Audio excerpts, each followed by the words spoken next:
Umeweza kuona namna ambavyo mama Dangote alivyoweza kufika nyumbani kwa dada yetu Wema Sepetu. Zawadi ambayo aliweza kuipeleka imeweza kuacha watu midomo wazi, na wengi wao waliweza kufunguka vingi wakisema kwamba kiukweli mama Dangote ameweza tena kwa hiki ambacho alichoweza kukifanya kwa bibie Wema Sepetu. Na tumeweza kujua namna ambavyo watu wengi walitamani kuweza kuelewa hiki ambacho kinachoendelea kwa kipindi hiki, kwani mama huyu ameweza kuachilia moyo wake na kila kitu kimeweza kuwa sawa kabisa, kwa sababu kuna watu wengi walitamani kuweza kujua vingi juu ya hiki ambacho kinachoendelea kwa kipindi hiki, na wengi wao waliweza kusema kwamba kiukweli tunatamani kuweza kujua vingi zaidi ya hiki ambacho kinachoendelea, kwa sababu mambo yamekuwa mengi katika haya ambayo yanayoendelea, na wengi wao walitamani kuweza kujua vitu vingi juu ya haya mambo ambayo yamekuwa yakitokea kila siku. Hivyo kwa hiki ambacho kinachoendelea sasa, tunatamani kuweza kupata ukweli juu ya haya ambayo yanayoendelea. Lakini pia mama Dangote aliweza kumsihi sana Wema Sepetu kwamba aweze kutulia na mtoto wake, asinengeneke kwa namna yoyote, pia aweze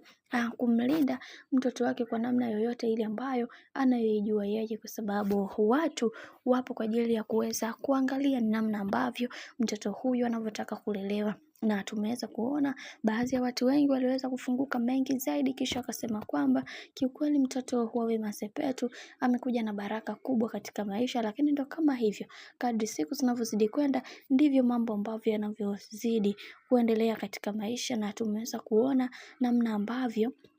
watu walivyoweza kupambana kuhakikisha kila kitu kinakwenda kuwa sawa. Lakini ndo kama hivyo, mambo yanavyozidi kwenda ndivyo mambo ambavyo yanavyozidi kupambana na kuhakikisha kila kitu kinakuwa katika mikakati na misingi iliyo bora. Na tumeweza kuona baadhi ya watu wengi waliweza kufunguka vingi zaidi, kisha wakasema kwamba tunaamini katika haya ambayo yanayoendelea, Mungu atasimama upande wetu na kuhakikisha kila kitu kinakuwa katika misingi na mikakati iliyo bora. Na tumeweza kuona wengi wao walitamani kuweza kujua vingi sana, na wengi wao wakasema kwamba mama Dangote kwa hiki kitu ambacho alichoweza kukifanya, Mwenyezi Mungu aendelee kumsimamia, kwa sababu zawadi ambayo